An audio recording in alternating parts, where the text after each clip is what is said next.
children. Hope you all doing good. Let's start today's chapter, Home and its Kinds. All of us live in houses. The house in which we live with a family is called a home. Living together inspires us to love one another. It also teaches us to share our work and things in our home. There are different rooms in our home. Each and every room has a particular use.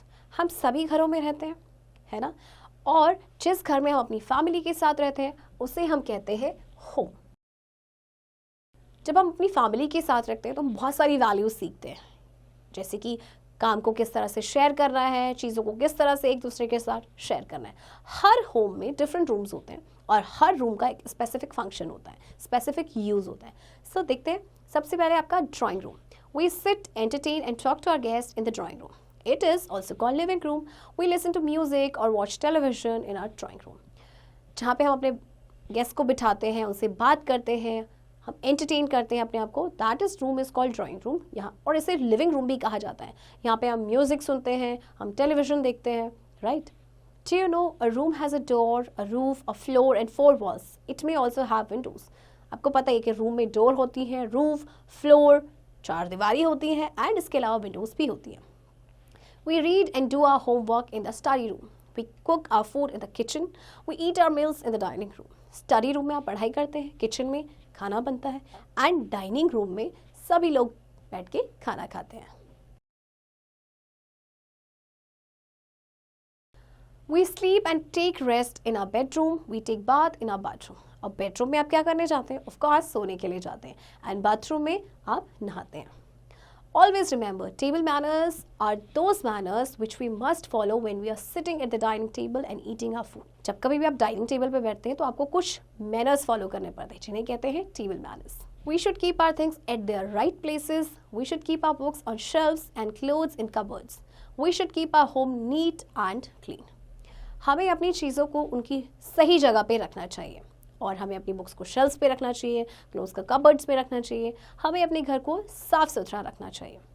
Kinds of houses. Houses can be of 2 kinds, कच्चा house and पक्का house. देखिए houses आपके 2 तरह के होते हैं, इधर कच्चा हाउस और पक्का हाउस. कच्चा हाउस. A कच्चा house is made of many things, for example straw, wood, mud, bamboo and dry leaves. कच्चा houses are mostly found in villages. कच्चा हाउस आप ज़्यादातर ना आपको विलेजेस में देखने को मिलेंगे. ये कुछ चीज़ों से बने होते हैं like straw, wood, bamboo and dry.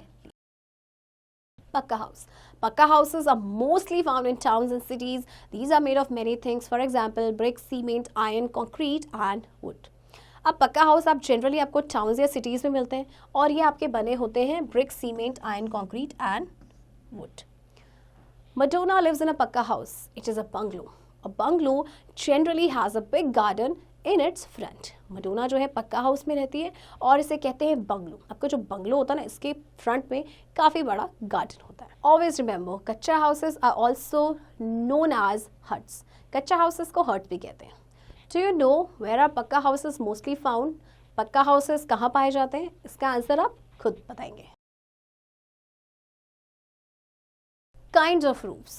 Houses at hot places are built with flat roofs.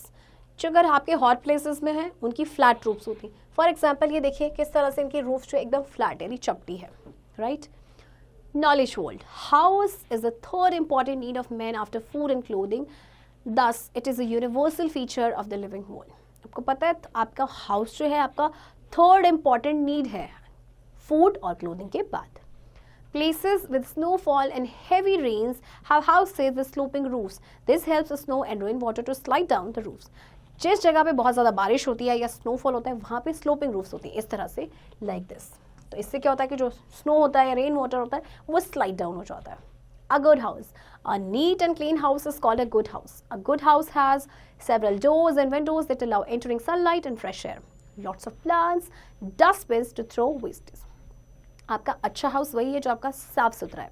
इसके अलावा गुड हाउस में बहुत सारे डोर्स होते हैं, विंडोज़ होते हैं जिससे सनलाइट और फ्रेश एयर एंटर करती है. बहुत सारे प्लांट्स होते हैं, डस्टबिन होता है जिसमें हम अपना वेस्ट थ्रो करते हैं.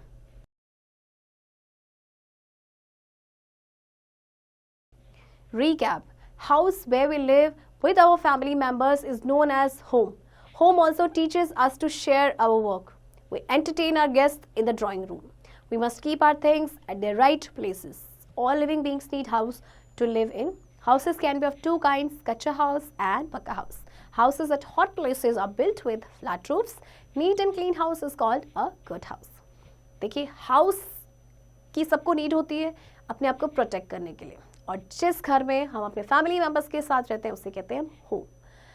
इसके अलावा आपके घर में बहुत सारे रूम्स होते हैं, like drawing room, bathroom, bedroom. हमें हमेशा अपनी चीज़ों को राइट प्लेसेस पे रखना चाहिए. और आपके हाउसेस आपको पता है ना, दो तरह के होते हैं, कच्चा हाउस एंड पक्का हाउस. जो हॉट प्लेसेस पे घर होते हैं उनकी जो रूफ्स होती है वो फ्लैट होती है, और आपका जो गुड हाउस है that should be neat and clean. Children, I hope आपको चैप्टर समझ आया होगा. इस चैप्टर की प्रैक्टिस अब आप खुद से करेंगे.